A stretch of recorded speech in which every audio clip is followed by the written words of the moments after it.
Toma, Senhor, esse lugar, Senhor. Toma os irmãos agora que estão colocando seus corações diante de Ti, Senhor, em nome de Jesus. Nós queremos parar, Senhor, agora. E nós invocamos o Teu nome como igreja, Senhor, nesse lugar, em nome de Jesus.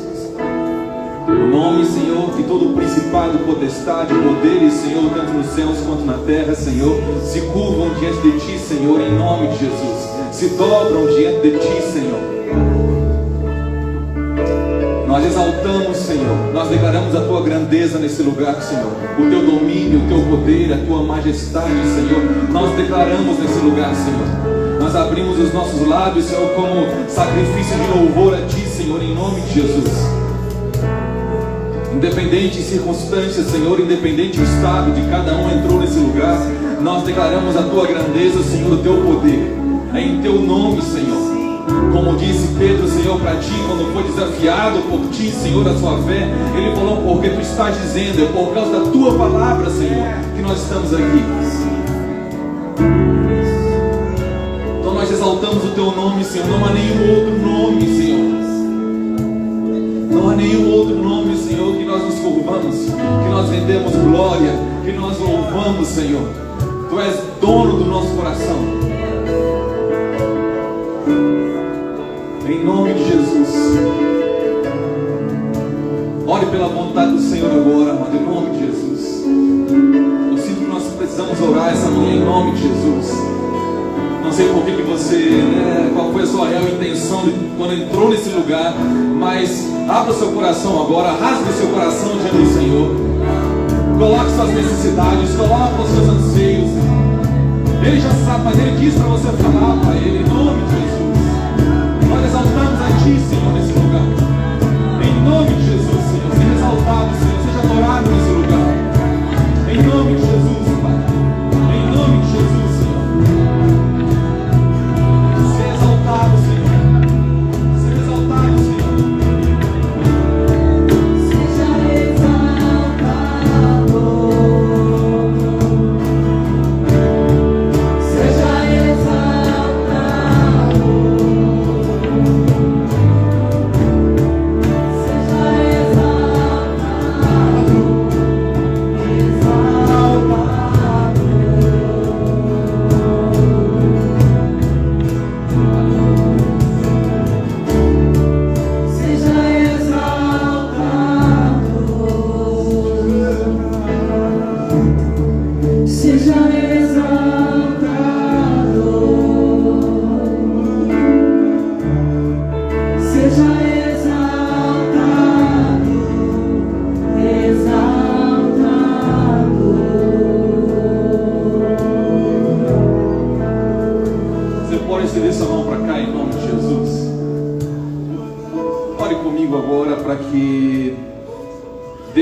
Desse altar, o Senhor possa liberar a sua palavra sobre nós essa manhã, em nome de Jesus. As Escrituras dizem que nós somos lavados exclusivamente pela palavra do Senhor, somos purificados por ela. Nós estamos aqui por causa disso, em nome de Jesus. Senhor, nós clamamos a Ti, Senhor, essa manhã. Nós clamamos a Ti, Senhor. Fala conosco. Fala com esse homem, com essa mulher, Senhor. Fala com cada um, Senhor, em nome de Jesus, nesse lugar. Espírito de Deus, sopra sobre esse lugar. Espírito de Deus, sopra sobre esse lugar. Nos conduz essa manhã, Senhor. Espírito de Deus, nos conduza como igreja a amar a vontade do Pai, a desejar a palavra em nome de Jesus. A saber, a reconhecer que não é Deus que vai se curvar e se adequar à nossa realidade, mas somos nós como igreja que vamos nos curvar diante dEle, para nos adequar à sua glória, para nos sujeitar à sua vontade, para nos sujeitar à realidade dos céus. Afinal de contas, Senhor, é assim na terra como nos céus. Não é o contrário, Senhor. Nós clamamos, Pai, em nome de Jesus. Toma-nos essa manhã, Senhor. Toma-nos, Senhor, em nome de Jesus. Nós desejamos a Tua glória, Senhor. Desejamos mergulhar nesse lugar, na Tua presença, Senhor. Em nome de Jesus. Em nome de Jesus. Então nós oramos, Senhor, que cadeias sejam quebradas essa manhã, Senhor. Cadeias sejam quebradas, Senhor. Ó Pai, que os olhos sejam, ó Pai, tirados essa manhã. Pai, em nome de Jesus. Deus, que enfermidades sejam curadas essa manhã, Senhor. Deus, que se há cativos nesse lugar, Senhor, que eles sejam libertos pela Tua glória, pela Tua presença. Nós declaramos o Teu nome nesse lugar, Senhor, em nome de Jesus. Nós declaramos o Teu nome nesse lugar. Nos levantamos, Senhor, em nome de Jesus. Em nome de Jesus. Nos reunimos em volta do Teu nome, Senhor. Em nome de Jesus. Oh Deus, faz a Tua vontade, Senhor. Coloca desejo, coloca gana, Senhor, pela Tua palavra. Em nome de Jesus.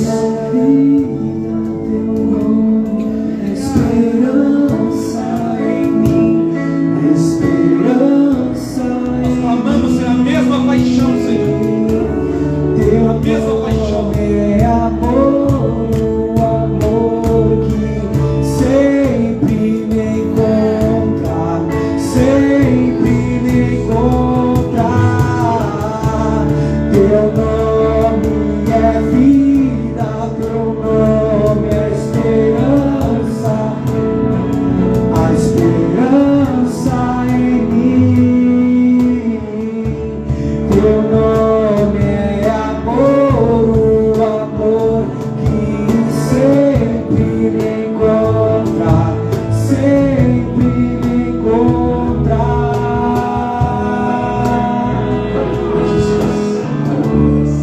Seja exaltado,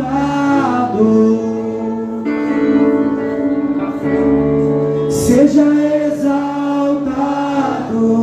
em todas as nações. Seja exaltado, exaltado. Tu és exaltado por todos de nós. Tu és exaltado. Nós te exaltamos, Senhor.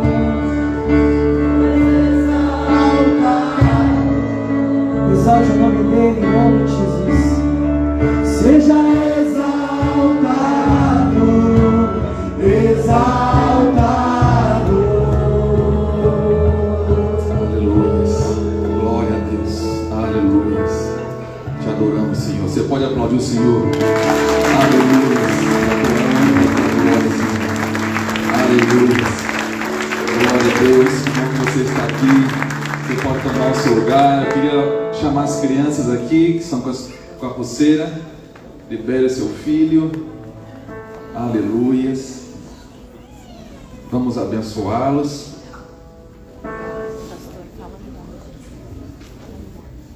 É de 3 a 4 e até 12, 11. 3 a 6 De 7 a 10. 7 a 10? A 10. Então tá. 3 a 6, 7 a 10. Glória a Jesus. Não é 2, não é 11. Se for 10 e meio, fiz 11 hoje, já era. É crente tem isso, irmãos. Eu tô só porque crente tem isso assim. Pastor, é 3, mas o meu filho tem 2 e 11. É bem dizer 3, pastor. Pode, irmãos. A gente é conhecido, os brasileiros, né, pelo nosso jeitinho, mas diante de Deus não tem jeitinho, amém? Então nós estamos aprendendo isso em nome de Jesus. Estenda sua mão para cá, vamos abençoar nossos filhos. Orar pode. Glória a Deus. Senhor, nós abençoamos, Senhor, os nossos filhos. Fala com eles, Senhor, essa manhã poderosamente, Senhor, para a tua honra e para a tua glória. Nós clamamos, Senhor, por eles. Toma toda a equipe, Senhor. Toma o ambiente. Toma, ó Pai, esteja guardando, Senhor, em nome de Jesus. Em nome de Jesus, que o que acontecer essa manhã, Senhor, no coração deles, fique marcado para sempre. Amém. Em nome de Jesus, para a tua glória. Amém? Amém. Você pode acompanhar aqui os prof aqui. Aleluias. Glória a Deus. O Miguel trouxe uma garrafa tão grande de água ali, você toma toda aquela água, né? Aleluias. Irmãos, nós temos falado, eu ia orar pelo seu dízimo, pela sua oferta por você agora, mas nós vamos fazer depois. Nós temos falado muito sobre relacionamento nesses dias e nós vamos continuar falando, e agora hoje nós vamos entrar numa área que eu creio esse domingo e domingo que vem nós vamos falar sobre orgulho. Eu acho difícil quem nunca sofreu com esse negócio, irmão. Ainda que dizem que orgulho é igual a um hálito, né? Que quem tem não sente. Por isso que o papel para o orgulho, para a soberba ser identificado, é muito importante e é necessário que haja relacionamento entre nós. Porque tem coisas, irmãos, se não tiver relacionamento, não aparece. Então os relacionamentos são importantes em várias áreas.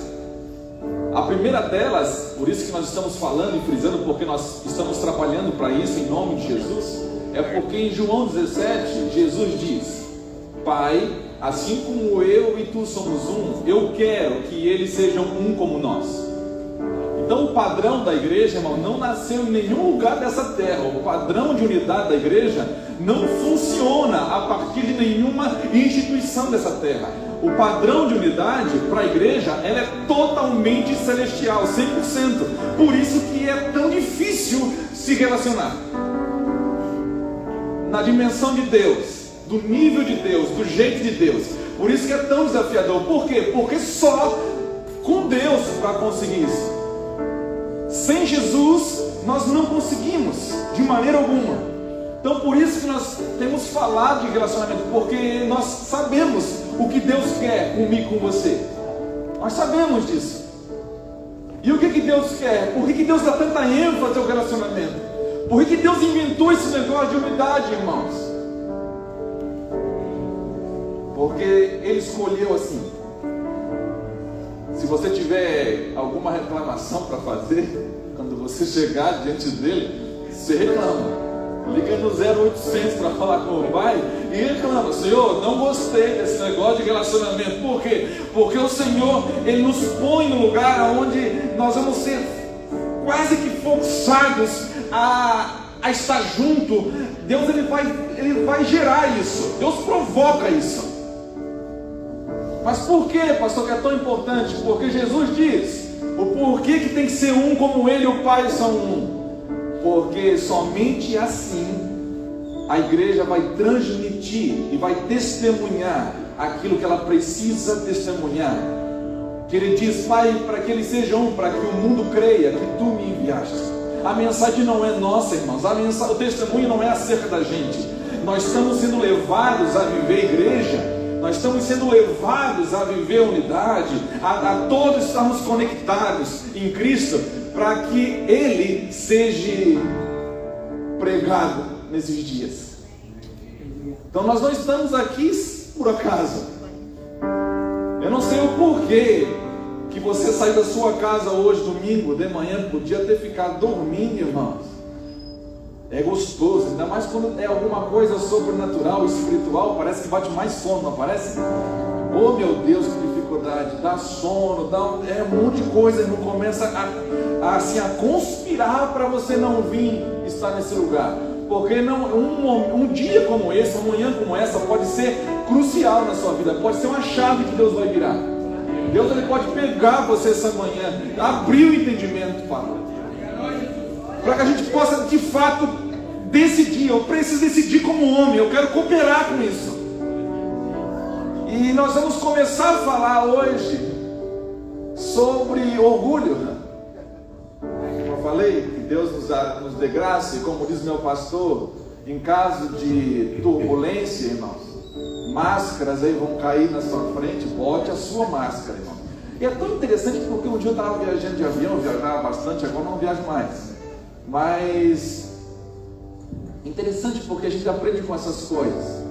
E quando o avião está em turbulência ou alguma coisa mais séria, que as máscaras caem, tem uma coisa que eles falam: coloque primeiro em você. Não tente salvar o outro se você nem salvou a si mesmo. Não tente fazer uma coisa com o outro que você não fez nem com você mesmo.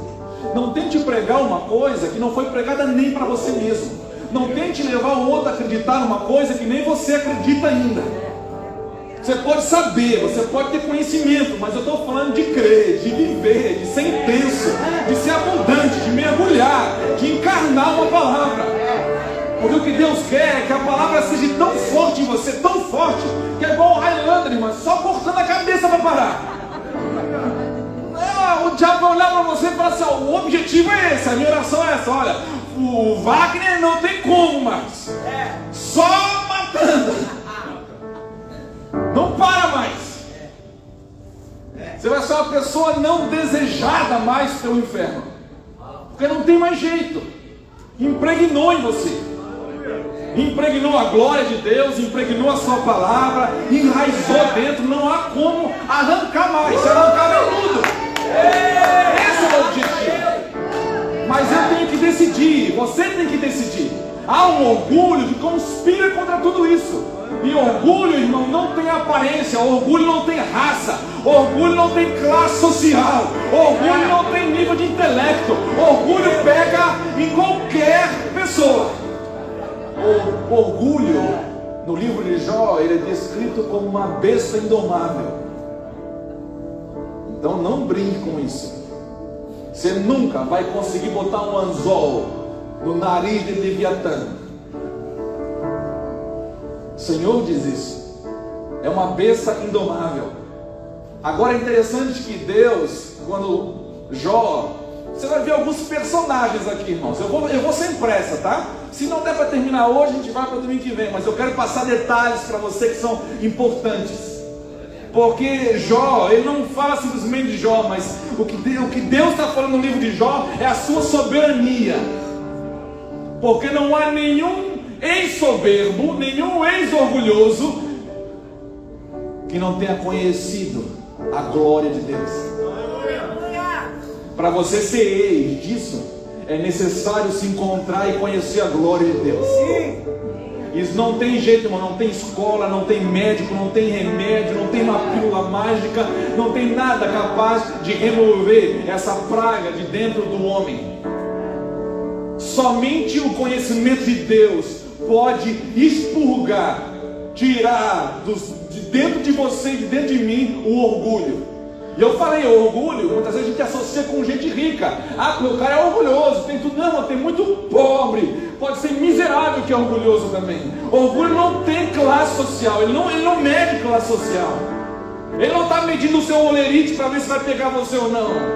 Ele não está vendo, irmão, a sua conta bancária para ver se pega você ou não. O orgulho, ele não tem veste, ele não tem aparência. Por isso que é tão difícil detectar. Porque ele se esconde no meu coração. Ele se esconde no seu coração. E que essa manhã, esse lugar seja cheio com a glória de Deus, para que não fique ninguém de fora. Para que você possa ser pego por essa palavra, envolvido com o braço do Senhor. E que não, irmãos, e que Ele provoque mesmo uma turbulência, irmãos. E no livro de Jó, vendo essa soberania de Deus, nós vemos alguns personagens, tirando os que morreram. Você vai ver no centro Jó, os três amigos que passam vários capítulos tentando condená-lo: Elifaz, Bildade, Zofar. Já são 4. Depois aparece um quinto personagem, que ele é o mais jovem dos 4, ele diz, Eliú, que ele vem justificar a grandeza de Deus, o poder de Deus, a soberania de Deus. E você vai ver lá no capítulo 1 de Jó, como é importante, irmão, como é sério você estar num lugar desse. Às vezes eu penso que nós não temos a dimensão de como é sério estar no lugar onde o nome do Senhor está sendo invocado. Eu não estou falando de qualquer culto, qualquer reunião. Eu estou falando de lugares onde pelo menos 2 pessoas estão invocando o nome do Senhor. Só 2 o Senhor precisa. Só 2. Aonde 2 ou mais concordarem ali no meu nome, Ele está ali. Em lugares como esse, irmãos, não comparece somente os filhos de Deus. Então, às vezes, por isso que é muito sério, a gente prega muito temor. O mesmo temor que eu tenho que ter para pregar uma palavra, os irmãos têm que ter para ministrar um louvor. Você tem que ter para vir cultuar o Senhor. Qual é a diferença entre aquele que está aqui na frente e você que está aí? Não deveria ter diferença nenhuma. Nenhuma. E diz a palavra no capítulo 1, estude depois. Quando diz a palavra que no dia em que os filhos de Deus vieram e se apresentar diante de Deus, um dia como esse. Quem é filho de Deus aqui? Tem alguém que tem dúvida? A gente já ora agora, irmãos. Se tiver alguém que tem dúvida, a gente já pode orar para você entregar sua vida a Jesus e Deus operar um milagre de transformação, justificação, redenção, santificação. Ele faz um pacote completo na sua vida. E você é colocado para dentro de forma sobrenatural. Não porque você, por causa de você, mas por causa dele. Nunca foi por causa de mim, é por causa dele. Agora, no dia em que veio os filhos de Deus na presença de Deus, também veio o irmão Cola Fina. O diabo, ele se apresentou no meio. Irmão, o diabo, aquele que faz coisas diabólicas desde o princípio. E ele diz que veio. Ele está lá no meio do povo de Deus, dos filhos de Deus. Os filhos de Deus compareceram na presença de Deus e o diabo estava junto. Então, irmão, fica esperto, tá? Escute isso, pega isso no seu espírito. Fica esperto. Entenda os ambientes. Nós não estamos aqui em qualquer reunião. Nós estamos aqui diante do Senhor. E diz quando os filhos de Deus estão na presença do Senhor, também vem. O diabo muitas vezes ele comparece. E ele comparece com o intuito. Porque a palavra diz que ele fica vagueando. Ele fica aí rodeando a terra. Ele fica observando, ele é como aquele inimigo que ele fica vendo quem ele pode tragar. E não há ambiente melhor para ele pegar alguém, é no meio do rebanho. Por quê? Já viu o Discovery? O Discovery, quando mostra aqueles rebanhos, e aqui o predador de longe, ele fica cercando o rebanho. Quando tem um meio que vai se desviando, ele não pega o rebanho, ele quer pegar o que está se desviando, irmãos. E não tem um lugar melhor de observar espiritualmente isso do que nessa presença. Então por isso que o diabo veio junto com os filhos de Deus, ele vem junto, ele fica observando. E é interessante, irmãos, você fica... Tem muita gente que ao escutar o livro de Jó, ele fica botando a culpa no diabo. Porque o diabo fez, o diabo quis pegar Jó, o diabo não queria nada, irmãos. Quem provocou isso tudo foi Deus. Não fique bravo com Deus. Porque o Deus, ele está muito mais preocupado com o seu caráter e com o seu futuro na eternidade do que com o seu bem-estar hoje. Deus está muito mais preocupado com a eternidade do que dar coisas para vocês, como um pai que quer mimar o seu filho hoje. Tem gente que fica atrelando bênção de Deus com coisas, com materialismo, com coisas que Deus vai te dar. E Deus é abençoador mesmo. Mas, irmãos, em primeiro lugar, Deus está olhando o seu coração. Deus, irmãos, ele passa o raio-x em você. E ele sabia do estado de Jó, coisas que Jó nem sabia. E quantas vezes, irmãos, nós carregamos coisas que nós pensamos que nós estamos arrebentando. Está tudo ok. Mas no fundo das contas, lá no final das contas, lá dentro, no mais profundo, lá onde só Deus vê, tem alguma coisa escondida, como tinha em Jó. O diabo não via. Aí Deus ele provocou essa reunião.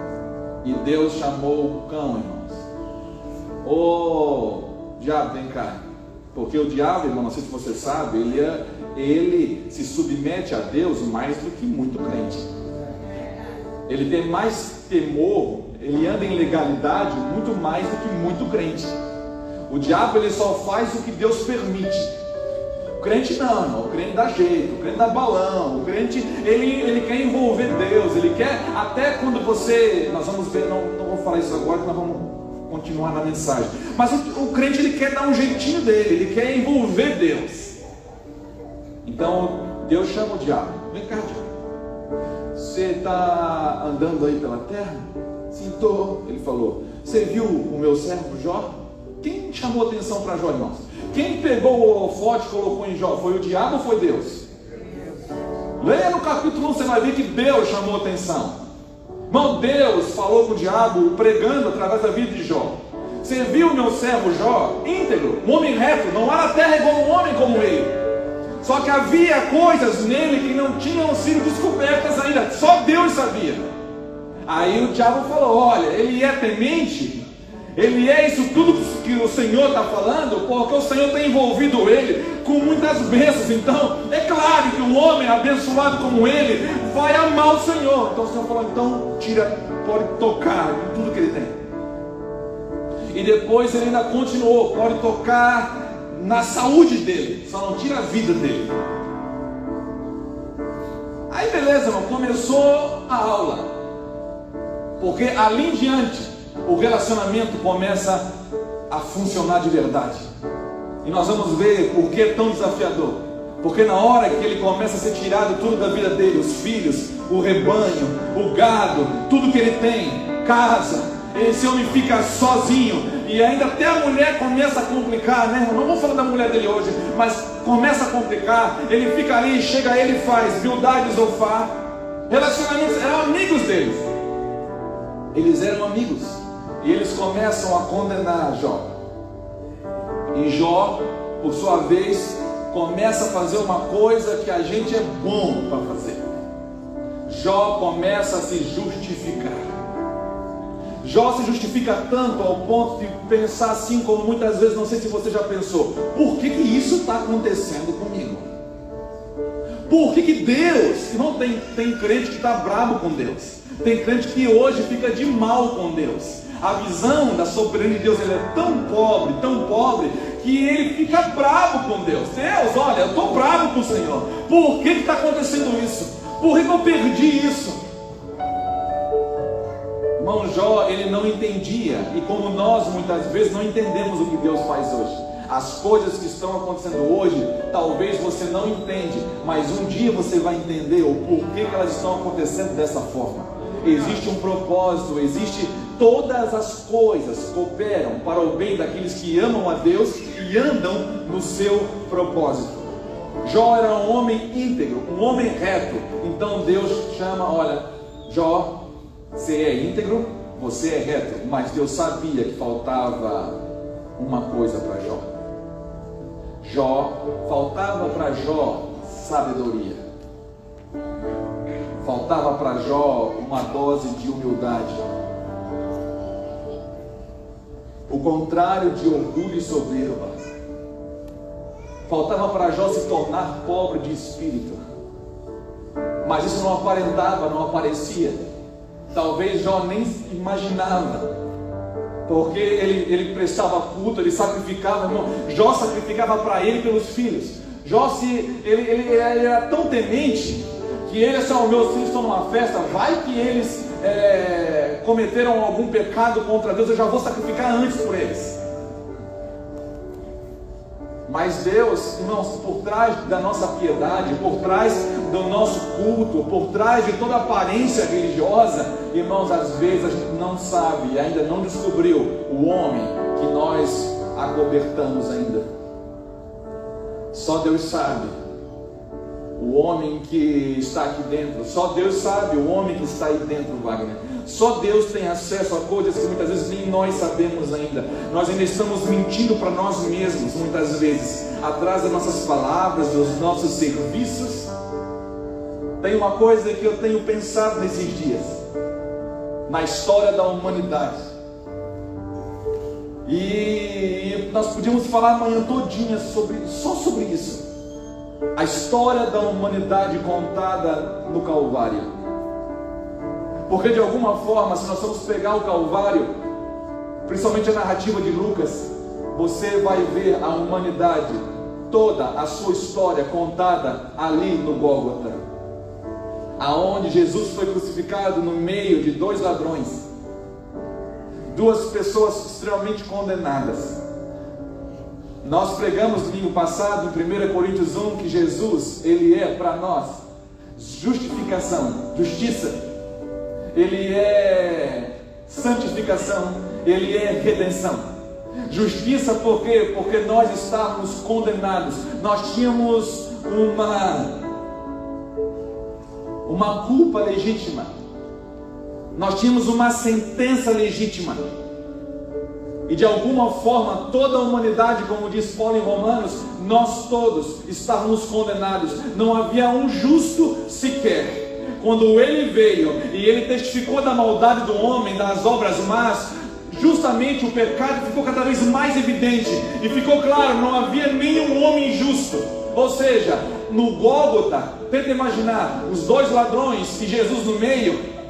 Para começar é lindo, Deus não faz nada à toa. Deus envia justamente o seu Filho unigênito, perfeito, puro, santo. Ele deixou a glória. Ele não teve por usurpação ser igual a Deus, mas ele se vestiu de homem como eu e você, e ele foi inserido no meio da humanidade, no meio de gente ruim, irmãos, como no Gólgota,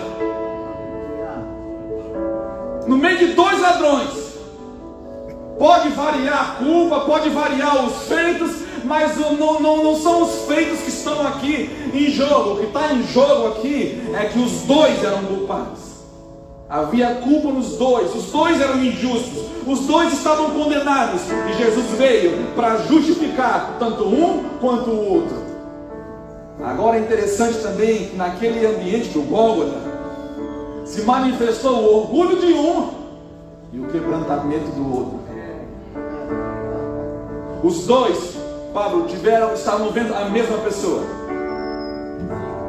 Os dois ministros estavam olhando para o mesmo homem, estavam ouvindo o mesmo Cristo, mas enxergavam coisas diferentes. Como pode isso? Em ambientes como hoje, com tanta pregação, com tanta coisa sendo falada a respeito de uma pessoa, nós estamos vendo que está se repetindo o que tanto Jó, Elifaz, Bildad e Zofar fizeram. Os quatro falavam coisas que não eram retas a respeito de Deus. Falavam de Deus, falavam da criação, falavam de um monte de coisa. Mas, irmãos, o que vai determinar que é reto, o que você fala, não é simplesmente o que sai da sua boca, mas é o seu coração. Por isso que de tudo que você pode guardar, guarde o seu coração. Por isso que Deus fala: filho, dá-lhe o teu coração, porque a soberba está escondida dentro do coração, o orgulho está escondido dentro do coração. E assim como no Gólgota, os bandidos ali, os que representavam toda a humanidade, enquanto você não se identificar com eles, você não vai ter uma visão clara da glória de Deus. Tem gente que ainda se acha um pouco bom, tem gente que ainda se acha um pouco justo, tem gente que não se acha tão pecador. Isso também é orgulho. E o orgulho na vida de um daqueles bandidos fez ele olhar para Jesus e não identificar o Jesus verdadeiro. Assim como muitos sermões, muitas palavras hoje, você vê um Jesus revoltado, é apresentado um Jesus socialista, é apresentado um Jesus coach, é apresentado um Jesus pigmeu, porque é um Jesus pequenininho diante dos homens, é apresentado vários falsos cristos. Nós podemos estar no mesmo ambiente como hoje de manhã, mas estarmos vendo o Cristo de maneira diferente. Nós podemos estar no mesmo lugar, Igor, diante do mesmo Deus, mas por causa do nosso coração nós estamos vendo coisas diferentes ainda. A mesma oportunidade, o mesmo lugar, na mesma hora, vendo a mesma pessoa, vendo a mesma palavra, querendo ser tocado pelo mesmo homem. Mas um olhou e falou: cara, se você é filho de Deus, desce daí, salva-te a ti e a nós. Tu não é Jesus, o rei dos judeus? E zombavam, o que muitas pessoas na realidade fazem por causa do seu orgulho. Talvez não deliberadamente dessa forma, não escrachadamente dessa forma, mas pela forma com que briga com Deus, pela forma com que briga com os princípios de Deus, botando culpa em um monte de coisa ainda, em gente, em instituição, em tanta coisa. Não teve a oportunidade de fazer como o outro fez. O outro falou: cara, cala tua boca, nós estamos aqui porque nós merecemos. Não está entendendo? Nós homens, nós estamos condenados, nós temos uma culpa legítima. Esse homem que está no nosso meio hoje, ele é o Filho de Deus, ele não tem culpa nenhuma, ele está aqui de forma inocente. Então Jesus, quando você entrar no seu reino hoje, olha, permita que eu esteja contigo. Não é por mim, não é pelo que eu fiz, não há nada que eu possa fazer. Aquele ladrão da cruz, irmãos, vai surpreender muita gente, porque ele chegou num lugar de pobreza do espírito tão grande, porque ele sabia, aonde eu estou agora, pregado na minha cruz, não há nada que eu possa fazer. Nada. Não há nenhuma ajuda que eu possa dar. Eu estou com as mãos pregadas, com os pés pregados, estou com uma sentença cravada aqui na cruz. Não há nada que eu possa fazer. Quanto mais eu, diante da glória de Deus, diante desse Jesus, eu me identificar com esse homem. Talvez, irmãos, nós não fizemos nada parecido com aquele ladrão ali. Talvez o que falta para mim e para você é uma dimensão da revelação do pecado que nós herdamos de Adão. Talvez você nunca roubou, nunca matou, nunca se prostituiu, nunca fez assim um mal terrível para alguém. Mas você não sabe o tamanho do pecado que nós herdamos por causa de um homem. Fomos gerados do pecado. Nós herdamos uma herança, assim como você tem um pai ou uma mãe, assim como você herda, pode herdar até dívida. Então você herda coisas de outras pessoas. Deus fala, vocês herdaram uma maldição de Adão. É a herança de vocês. Mas eu vim aqui para remir vocês. Eu vim aqui para ser justiça. Eu vim aqui para santificar vocês. Vocês que estão no meio, irmãos, e coisa terrível. Nós estamos hoje no meio de uma depravação tão grande, no meio de um pecado tão terrível da humanidade. Parece que está ficando cada vez mais escrachado, irmãos. Está ficando horrível. Eu particularmente, eu creio numa coisa. Você pode até achar demais, mas eu creio que vai chegar dias, está chegando dias em que os crentes em reuniões como essa, eles vão dobrar o seu joelho e vão clamar chorando, Jesus, nós clamamos, volta logo. Agora é fácil cantar Maranata, está tudo bem ainda, irmão, está tudo tranquilo, muito tranquilo. O que faz a gente sentir bem não são as promessas de Deus, não é a eternidade. Ainda nós nos sentimos bem pelas coisas que estão à nossa volta, mas na hora, irmão, vai chegar um momento que vai ficar tão difícil, tão ruim, que vai começar a ter crente dobrando seu joelho e clamando de verdade, em agonia, Jesus, eu estou te esperando. O verdadeiro Maranata vai fluir, irmãos. Irmão, se não fosse as amizades, então assim, a primeira coisa, entenda a soberania de Deus. Deus é soberano. Entenda uma coisa, você pode não entender nada hoje, mas Deus é soberano e Deus sabe o que está fazendo. Nem sequer fale o que você vai fazer amanhã, diga se Deus quiser. Joga para Ele é Deus, você não é Deus. Você é o seu filho, você está sujeito a Ele. Então coloque, entenda, a primeira coisa que o livro de Jó vem falar, Ele é soberano. Não procure entrar em contenda com Ele, não procure contender com Ele, discutir com Ele. E é interessante, irmão, que eu vejo assim na minha imaginação, no livro de Jó, eu vejo Deus sentado no trono. Sabe como é que eu vejo? Eu vejo Deus, irmão, Deus não tem pressa. Deus, Ele não está preso no Kairos, no Cronos. Deus está no Kairos, a eternidade. Então Ele está sentado no trono. Ele não tem nenhum problema, irmão, em esperar, em conduzir você para os seus processos. E Deus espera. Deus esperou do capítulo 1 de Jó até lá pelo capítulo 32, até o 31. Deus está sentado no trono. Eu fico imaginando assim, vendo, irmãos, Jó brigar com os três amigos. Ele faz Bildad e Zofar, os três brigando, se gladiando ali com uma coisa que só o relacionamento faz. Então não comece a reclamar dos seus amigos, não comece a reclamar das pessoas que Deus tem colocado à sua volta. E não adianta correr, irmãos, porque o orgulho vai junto. O problema vai junto com você. Tem gente que pensa que a mudança geográfica vai resolver alguma coisa. Eu vou mudar de amizade, pastor. Aqui os crentes dessa igreja são muito ruins. Eu vou mudar. E ele fica fugindo. Irmão, o problema não está com a turma. O problema está em você. Você não descobriu ainda. O problema sou eu, como diz Judson. O problema sou eu. Enquanto, irmão, Deus esperou 32 capítulos. Deus está guardando, sentado. Para quê? Para esperar Jó e os seus 3 amigos esgotar os seus argumentos. Deus está muitas vezes sentado olhando para a sua vida, porque eu ainda sou teimoso e eu ainda estou argumentando, querendo dar o meu jeito, é como se eu fosse o dono de tudo isso. Eu estou decidindo as coisas, eu estou decidindo para ir para lá, para vir para cá, o que eu vou fazer? E Deus fica ali, vamos lá, vamos botar ele no meio dos amigos, vamos botar ele no meio da irmandade toda, da igreja, e vamos ver o pau pegar. É mais ou menos isso.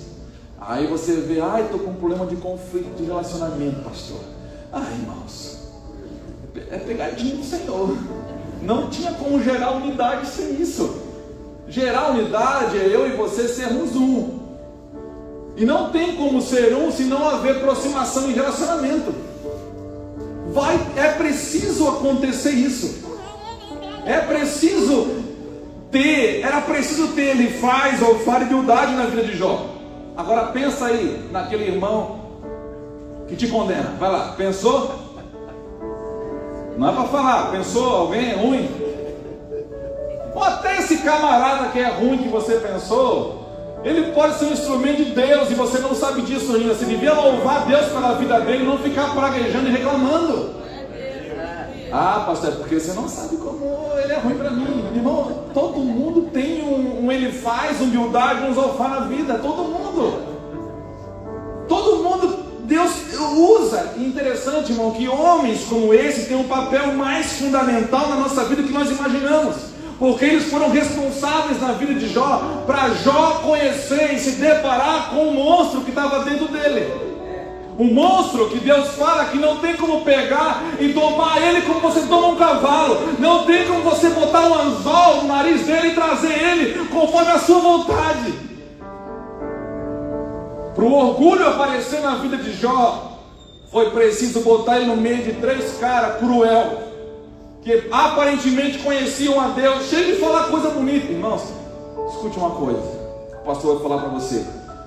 Tem muita gente falando coisa bonita hoje, mas não tem nada a ver com Deus.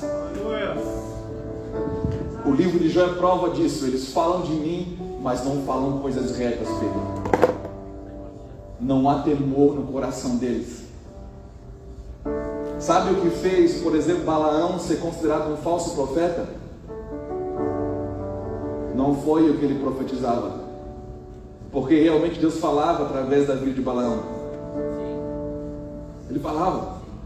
O que fez Balaão ser um falso profeta foi o coração dele. O coração dele era ruim, porque ele queria ganhar com as profecias.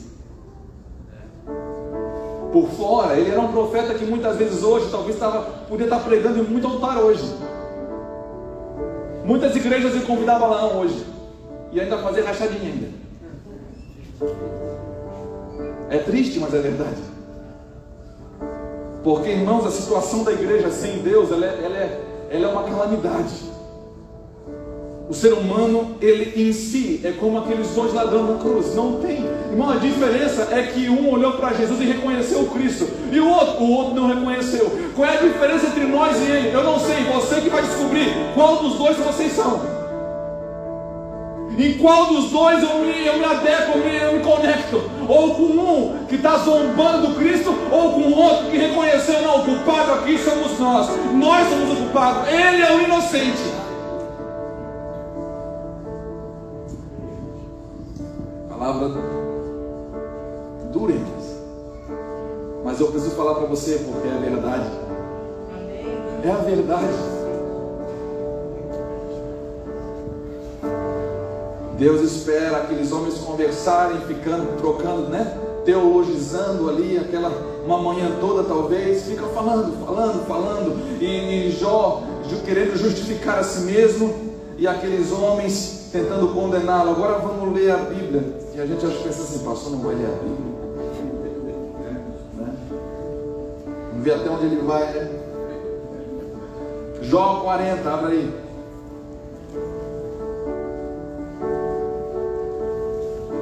Os seus amigos e irmãos, assim como os amigos de Jó, são essenciais para nós. Então, ame-os.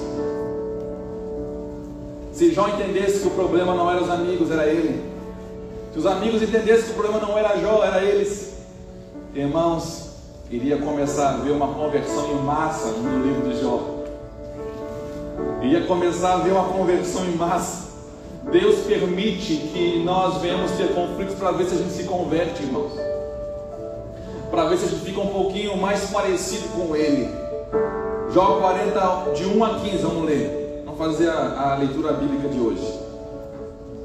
Respondeu mais o Senhor a Jó, dizendo... Só para você ter uma ideia, eu falei até o 31, Deus fica contemplando a turma brigar. Vamos ver até onde eles vão. Assim como Ele faz muitas vezes conosco. Vamos ver até onde os dois aí vão bater cabeça. Vamos ver até onde os dois orgulhosos vão. Nesse caso era 4 orgulhosos. Vamos ver até onde eles vão. Não responda. Mas com quem que você se identifica no livro de Jó?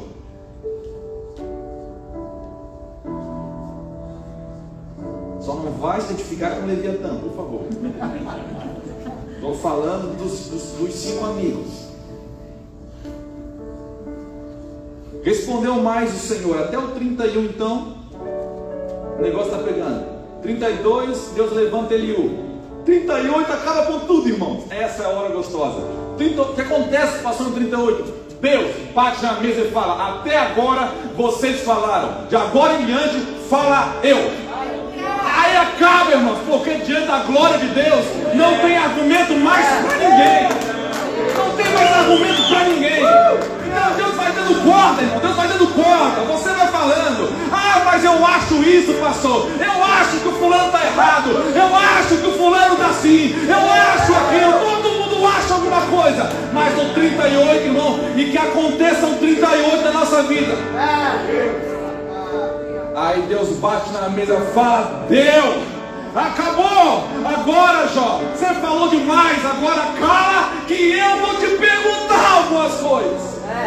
Oh, irmão, Deus começa a perguntar para Jó. E não queira ouvir as perguntas de Deus, porque Deus prega perguntando. Deus prega para fazer você se conhecer. Porque tem 2 coisas maravilhosas que podem acontecer na vida de um homem. A primeira delas é uma visão clara de quem Jesus é. E a outra, pastor, uma visão real e verdadeira de quem você é. Aquele ladrão na cruz, ele só reconheceu a sua culpa porque quando ele olhou para aquele judeu, ele viu: esse é o Filho de Deus. Aí ele viu quem ele era. Quando ele reconhece Cristo, a pureza, a santidade, a origem, então ele tem uma visão clara. Deus pega e tira toda a ilusão dos seus olhos, do seu coração a respeito de si mesmo. Irmão, o grande problema meu, muitas vezes, não vou nem falar o seu, vou falar de mim agora, tá? Para não ficar assim: pastor, está falando só de mim. Não, de mim. O meu problema é que muitas vezes eu tenho uma ilusão, uma falsa ideia de mim mesmo. E o orgulho tem várias facetas, e ele vem discretamente enganar eu e você a respeito de mim e a respeito de Deus. Então no 38 começa a ficar eletrizante o negócio, emocionante. E no 40 então, nós vamos ver depois alguns outros, mas no 40 de 1 a 15, respondeu mais o Senhor a Jó dizendo: porventura o contender contra o Todo-Poderoso é sabedoria? Ou seja, Deus está falando assim: ó, Jó, cara, tu não tem esse negócio. Quem repreende assim a Deus, responda a isso. Então Jó respondeu ao Senhor dizendo: eis que sou vil, porque diante da glória de Deus, irmão, não tem outra coisa para descobrir. Eis que eu sou vil, que te responderia eu? A minha mão põe na boca. Uma vez tenho falado, e não vou repetir. Ou ainda 2 vezes eu falei, Senhor, porém eu não vou continuar. Se eu falei uma vez foi loucura, Senhor. Estou parafraseando agora. Mas se eu falei talvez 2, Senhor, eu não vou continuar. Eu vou colocar a mão na minha boca. Então o Senhor respondeu a Jó de um redemoinho, dizendo: cinge agora os teus lombos. Abra parênteses aqui. Eu quero falar algo que Pedro também falou na sua carta. A mesma expressão: cinge agora os teus lombos. Somente agora. Deus está falando para Pedro: Pedro, Jó, você acha que está fazendo muita coisa, você acha que está arrebentando, você achou durante o livro todo, talvez você achou, se orgulhou da sua integridade, talvez você se orgulhou da sua retidão, do seu caráter. Cingir os lombos. Sabe o que é cingir os lombos, irmãos? Como Pedro fala, cingir os lombos do vosso entendimento, ele está falando o seguinte: prepara-te, porque a ação vai começar agora. O Senhor, quando Ele começa a conversar com você, é aquele momento que Ele fala para mim, Pablo: Fernando, prepara-te para agir a partir de agora, porque é impossível que Deus fale e o homem não se mova. É impossível ouvir e se vê-lo, é impossível, irmãos. Cinge agora os teus lombos como um homem, e eu te perguntarei, e tu vai me explicar agora. Cuida quando você é cheio de argumento, porque Deus pode questionar você. Porventura também tornarás tu vão o meu juízo? Ou tu me condenarás para te justificar? Ou tens braço como Deus? Ou podes trovejar como vós, como Ele faz? Orna-te, pois, de excelência e alteza e grandeza, e veste-te de majestade e de glória, Jó. Derrama os furores da tua ira, e atenta para todo soberbo, e abate-o, Jó. Olha para todo o soberbo e humilha-o, e atropela os ímpios no seu lugar. Esconde-o juntamente no pó, ata-lhes os rostos em oculto.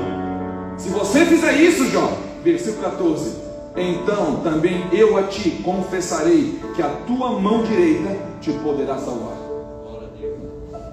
Jó, não tem saída.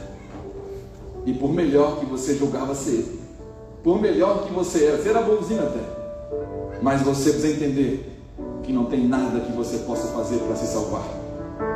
Contemplas agora o bemote que eu fiz contigo, que come a erva como boi.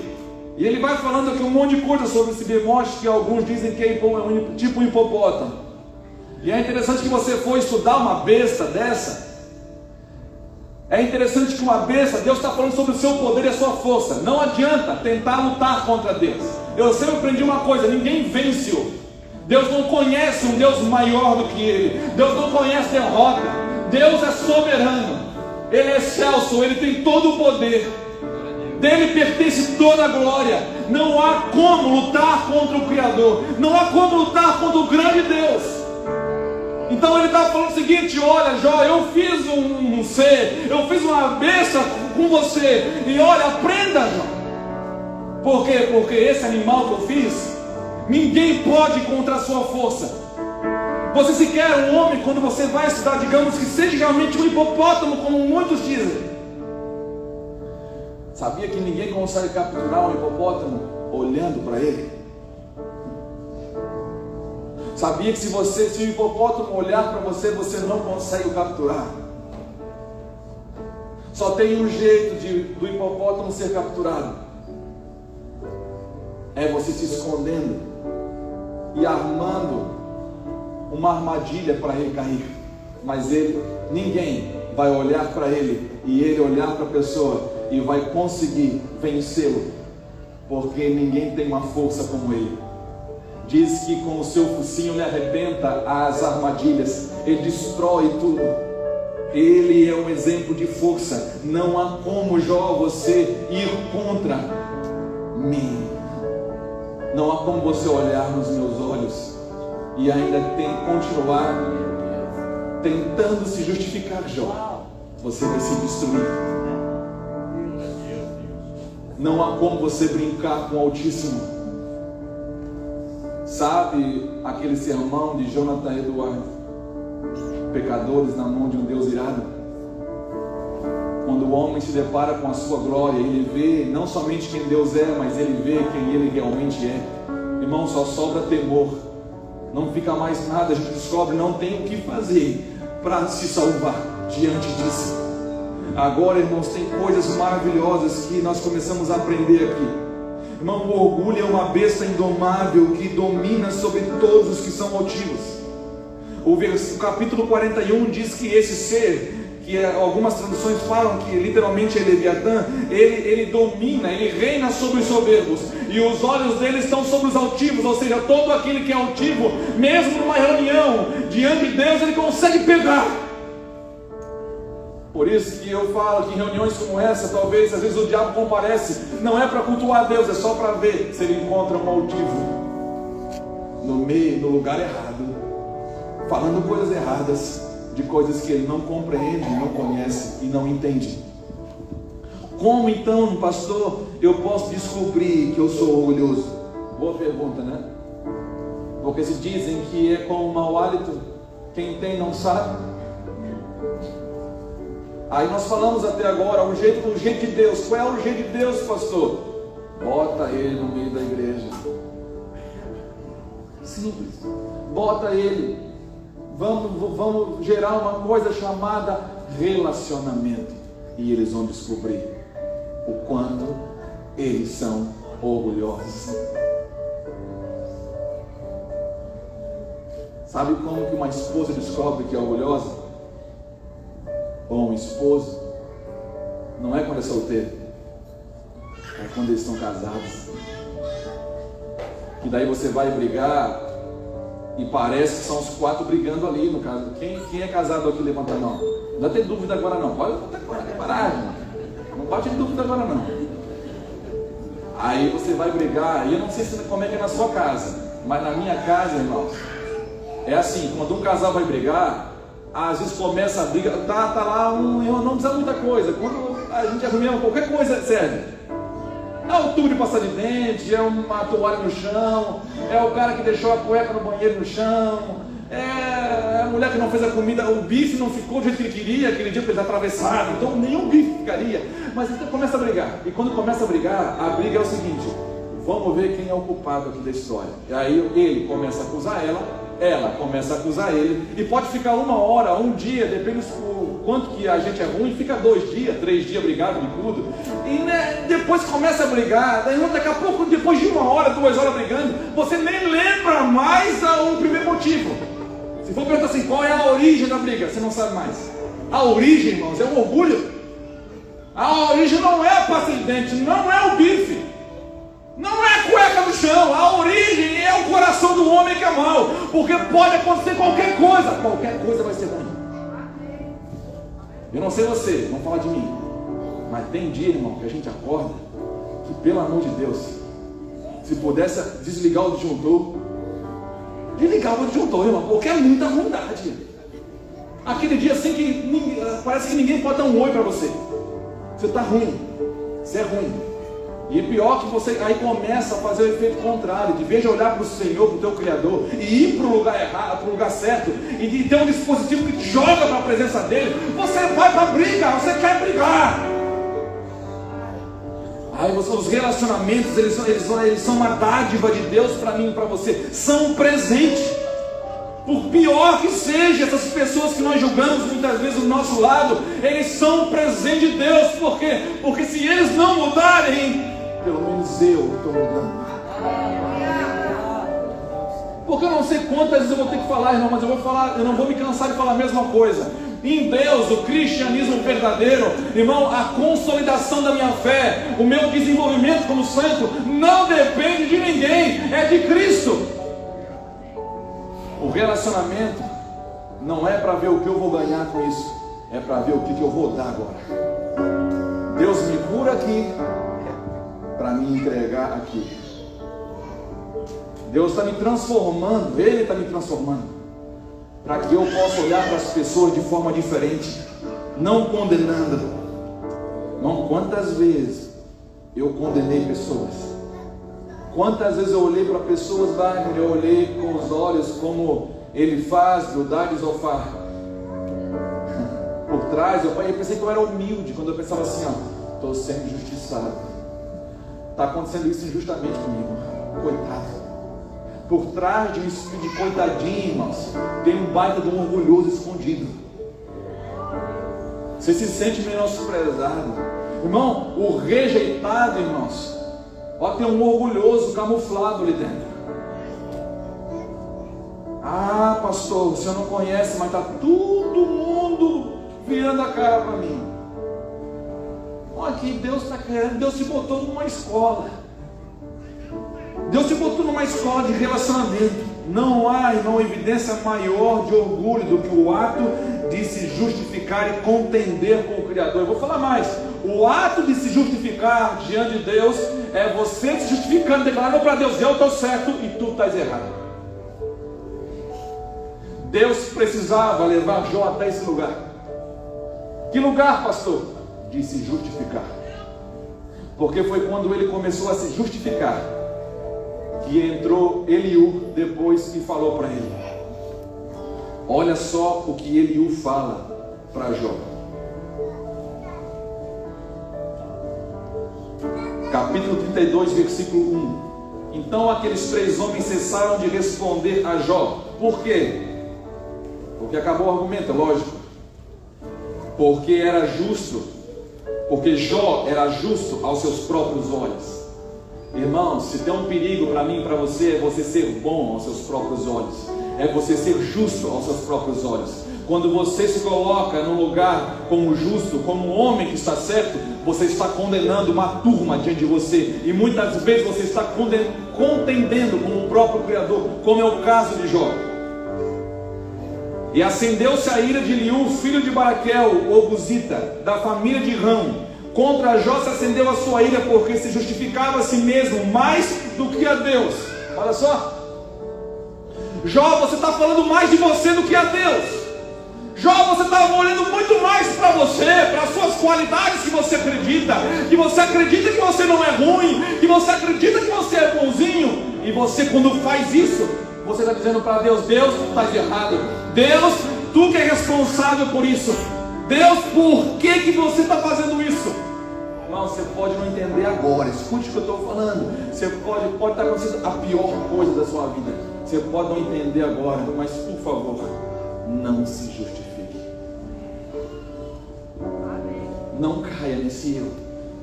Mas se tiver orgulho, aí você vai justificar. Aí você vai olhar para o espelho, lá no seu banheiro, e você vai olhar: coitado desse homem.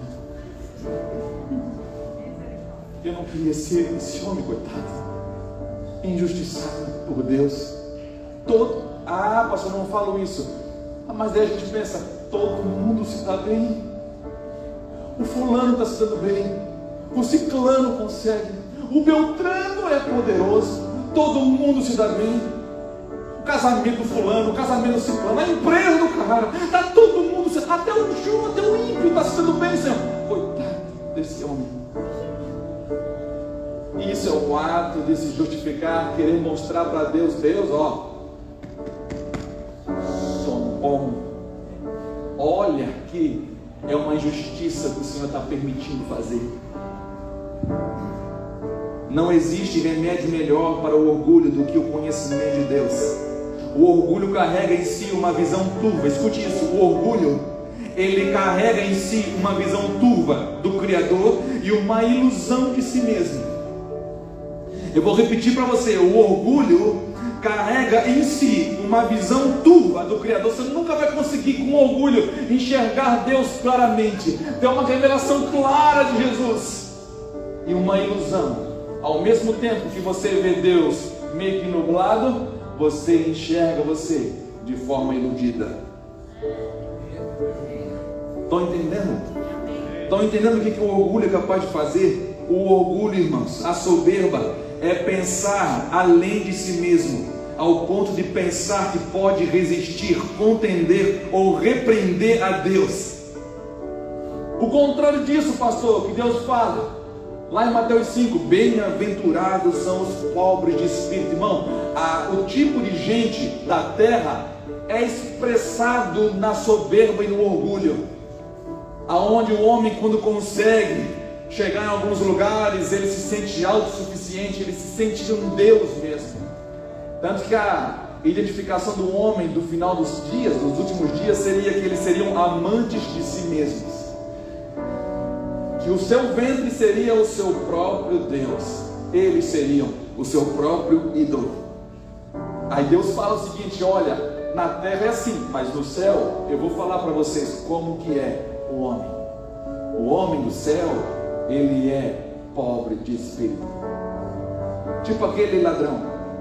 Não há nada que eu possa fazer.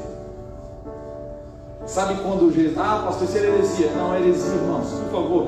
João 15, Jesus diz: eu sou a videira, vós sois os ramos, sem mim nada podeis fazer. Na sua pobreza glorifica Deus, na sua riqueza glorifica Deus, porque tudo é dele, tudo vem dele e tudo é para ele. Ele é soberano, ele é o mesmo Deus ontem, hoje e sempre. Irmão, a humildade, deixa eu falar aqui, vou terminar aqui, a gente continua domingo que vem. A humildade não é você pensar menos de si, não é ser coitadinho, não é entrar no lugar de autoflagelo, não é se esbofetear, não é olhar para você e falar: seu miserávelzinho, eu sou um miserávelzinho, eu sou o pior daqui. Não é pensar menos de você. Humildade, sabe o que é, irmão? Humildade é ter uma visão clara e verdadeira de Deus e uma visão equilibrada de si mesmo, saber quem você realmente é. É não pensar além e não pensar também aquém do que você é, mas ser equilibrado, moderado. E para isso, irmão, nós precisamos de Deus. Pastor, eu preciso disso, eu preciso ter uma visão clara de Deus, eu preciso ter uma visão clara de mim mesmo, real. Isso tem uma coisa boa que o Espírito Santo sabe fazer, irmãos, além de nos consolar, de selar nossa vida, de nos marcar, ele tem o poder de tirar toda ilusão. Deus não é um Deus de ilusões, Deus é um Deus de verdade. Eu quero mostrar quem eu sou, mas eu quero que vocês descubram quem vocês são. Foi desde o princípio assim. Sabe o que aconteceu no deserto? Quando Moisés foi tirar o povo do Egito, Deus falou para ele: Moisés, vai no Egito e traz o povo todo aqui no monte. Deus, eles não vão acreditar. Então diga para eles que o eu sou chamou eles. Sabe o que é essa expressão, eu sou o que sou? Se você for estudar, você vai descobrir que uma das coisas que ela significa era Deus falando para o povo: Moisés, diga para eles que eu serei para eles tudo o que eles desejarem conhecer em mim. A nossa história foi pregada no Gólgota. Jesus, quando estava no meio dos dois ladrões condenados, no meio da humanidade toda, ele estava falando: eu serei para vocês dois o que cada um de vocês desejarem conhecer em mim. Um viu meramente um judeuzinho, o outro viu um judeuzão. Um viu um homem condenado também, o outro viu Cristo, Filho de Deus. Eu serei para vocês o que vocês desejarem conhecer em mim. Se vocês não desejarem conhecer quem eu sou, vocês jamais vão descobrir quem vocês realmente são.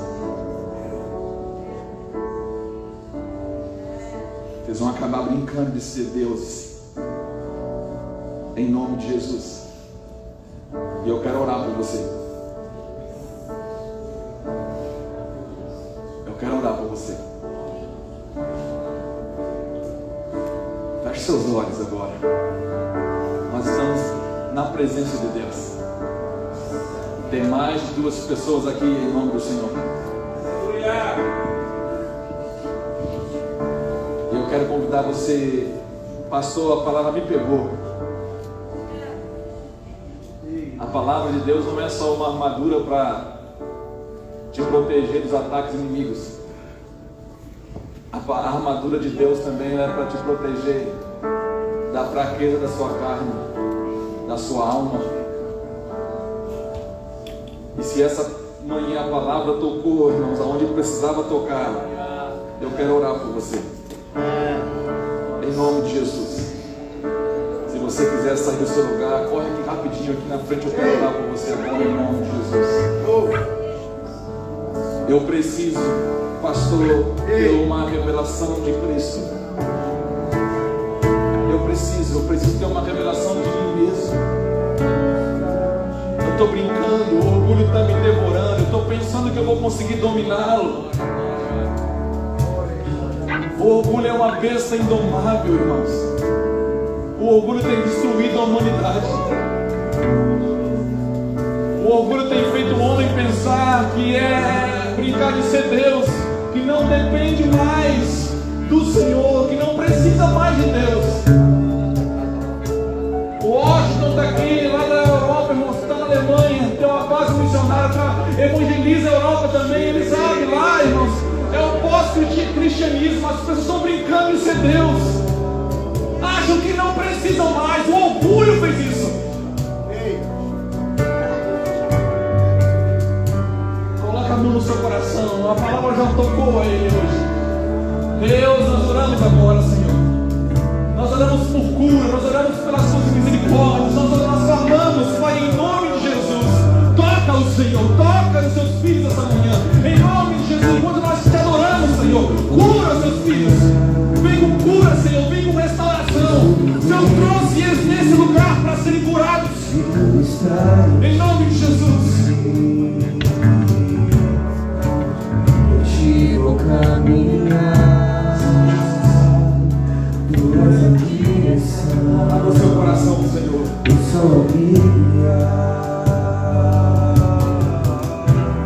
Tudo pode passar,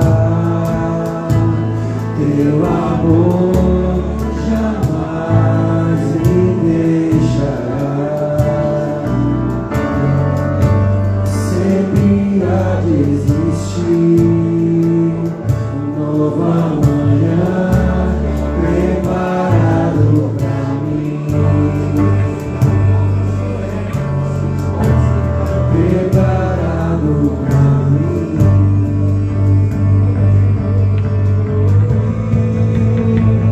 Eu me rendo aos seus pés, és tudo que eu preciso pra.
Não se justifique.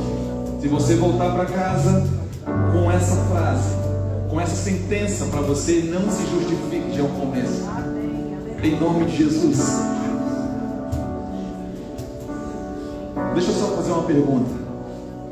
Tem alguém de vocês aqui dentro hoje que nunca entregou a sua vida a Cristo?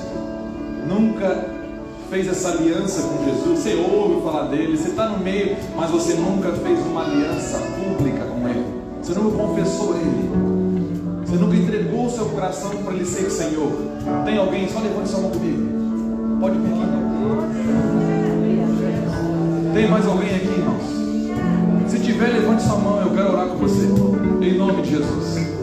A palavra diz que onde eu tenho um pecador, quando eu tenho um pecador que se converte, a festa no céu.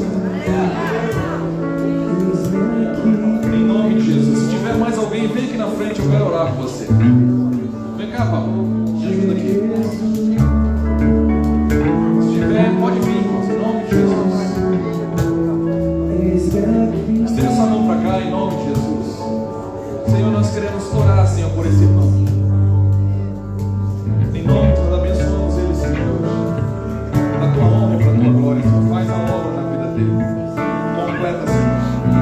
Em nome de Jesus.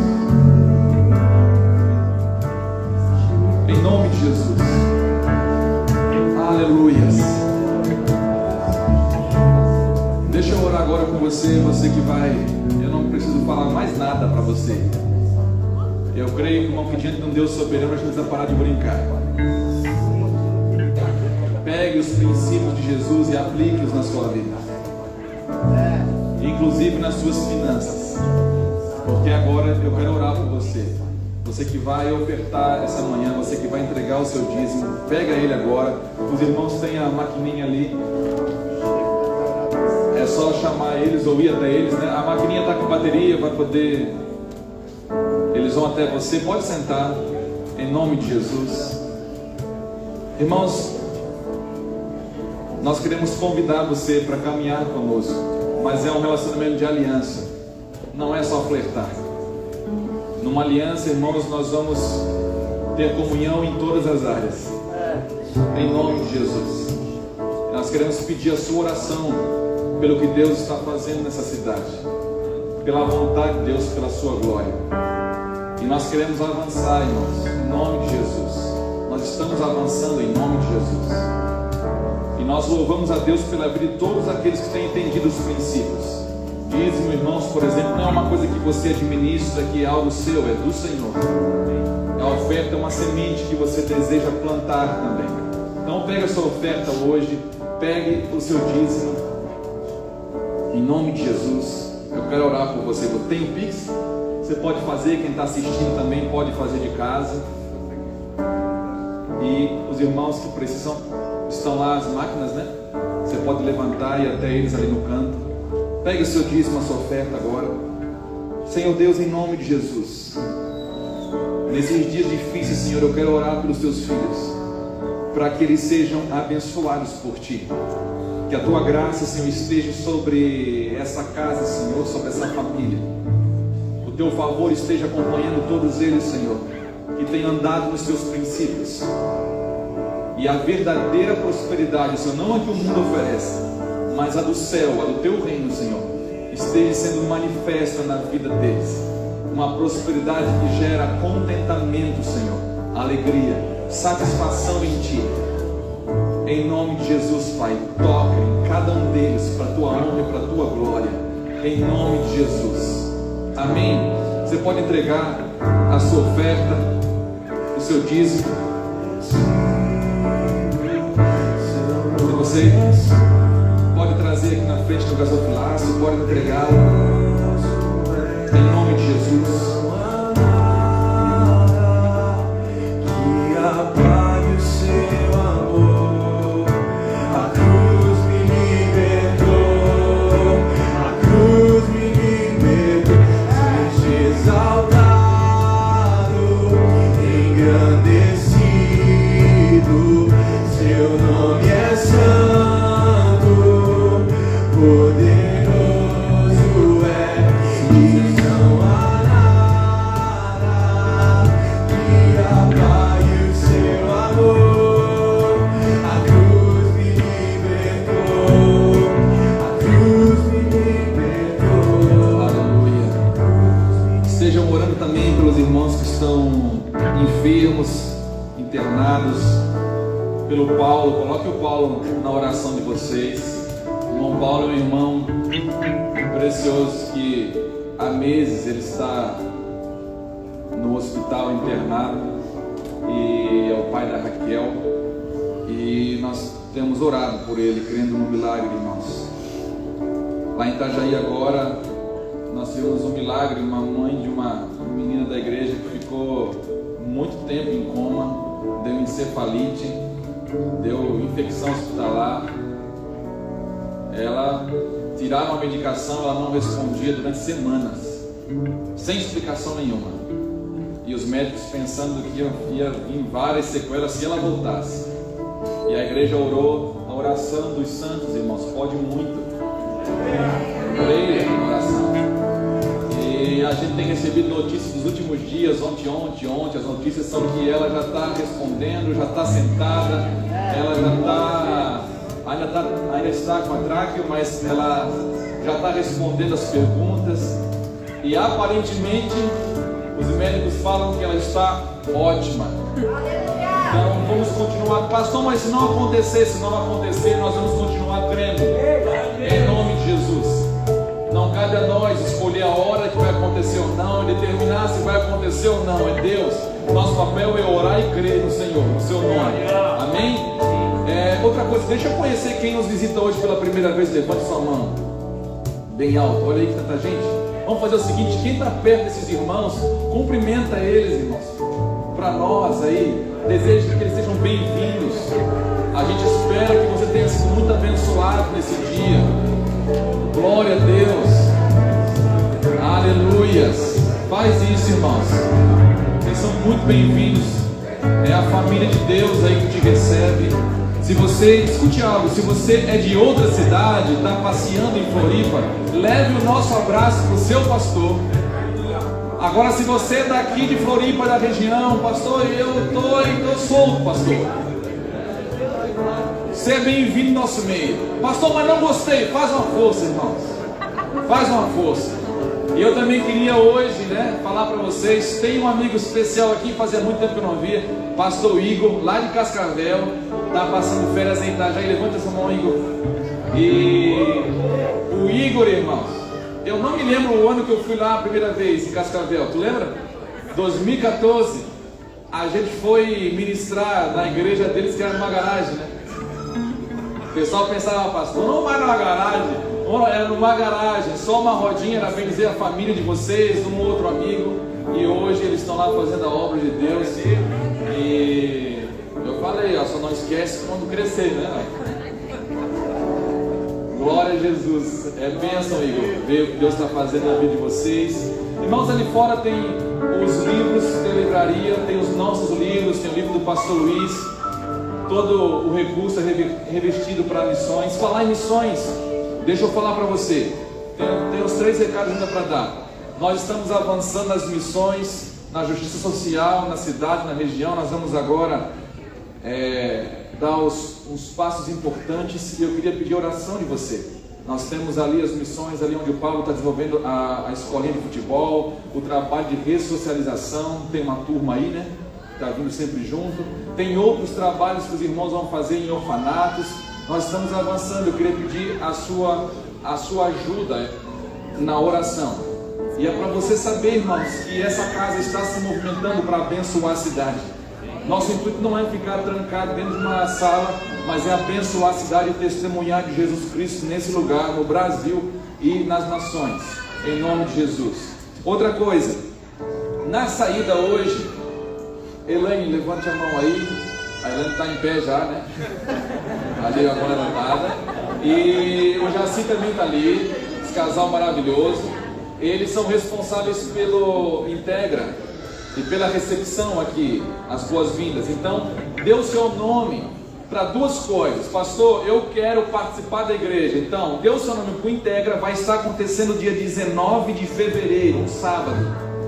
Nós vamos ter mais um Integra. O que é um Integra, pastor? É o dia onde eu, a minha esposa e os irmãos que têm trabalhado nessa hora vão sentar com você, tomar um delicioso café, porque tem que ter comida, e nós vamos falar sobre a visão, sobre a missão, sobre o que Deus está fazendo aqui, e a gente espera que você entre num relacionamento de aliança mesmo. Então é um dia bem gostoso, dia 19, dê o seu nome, vai ser, eu creio que aqui no hotel mesmo. Então dia 19, marca na sua agenda. Se você conhece alguém, que pastor, eu conheço alguém que quer conhecer o Mevan, pode vir. Tem algum custo, pastor? Não, apenas a gente pede para que se dê um nome, para a gente providenciar o café. Amém? Então vai ser quando? Dia 19 de fevereiro. Outra coisa, então, pastor, eu quero, além de fazer o Integra, eu quero me envolver na vida da igreja. Nós todas as quintas-feiras temos os PGs, aonde nós pegamos as palavras que Deus está falando conosco, nos ensinando, e a gente vai nutrir esses pequenos grupos com a mesma palavra, aonde não é uma pregação, não é uma aula, é um bate-papo, tem um cafezinho, tem alguma coisa, tem um relacionamento, aonde você vai ser trabalhado, aonde você vai desenvolver aliança também com seus irmãos, e Deus tem operado muitas coisas maravilhosas em nome de Jesus. E para terminar, irmãos, tem um aviso também importante. Vai estar acontecendo, nós estamos com alguns irmãos, né? O Washington levanta a mão aí, Washington. O Washington é um missionário, é um brasileiro que mora na Alemanha, tem desenvolvido um trabalho maravilhoso. Missionário lá, é ligado ao Mevan da Europa, e ele está aqui em Floripa com mais 3 irmãos da Alemanha, e eles vão voltar para a Alemanha daqui uns dias e vão voltar depois para o Brasil, 2 deles, para a gente estar estabelecendo uma base de treinamento missionário aqui na região. E nós estamos cooperando, a gente está, né, estamos namorando, estamos andando junto, e eu creio que Deus vai fazer grandes coisas. E vai acontecer agora, no dia 12 de fevereiro, vai acontecer um treinamento, o dia todo, né? Vai ser um treinamento de evangelismo. Depois vão para as ruas, botar isso em prática. Depois vai ter o culto à noite. Tem todas as informações. Tem no nosso Instagram, Mevan Floripa Oficial. Você pode entrar lá, nós vamos colocar de novo amanhã. Você vai poder ver todas as instruções. Pastor, quanto custa a inscrição? A inscrição é 1 quilo de alimento. Então você pode estar fazendo a inscrição, participar do treinamento, participar de um evangelismo e participar de um culto para fechar aquele dia. Então está aberto para quem, pastor? Para toda a igreja. Dia 12. Então, se você desejar, nós pedimos. Pablo, levanta a mão, Pablo. Você pode procurar o Pablo. O Pablo vai dar todas as informações para você. E eu creio que vai ser muito bom em nome de Jesus. Amém? Vamos nos colocar de pé? Aleluias. Mais uma vez, que bom que você veio, você que está pela primeira vez, que você tenha sido muito abençoado por Deus. Levante sua mão comigo em nome de Jesus. Deus, nós te louvamos por essa manhã, Senhor. Abençoa os seus filhos com o teu amor, Pai, com a graça de Jesus e a consolação do Espírito Santo, em nome de Jesus, Pai. Nós te adoramos.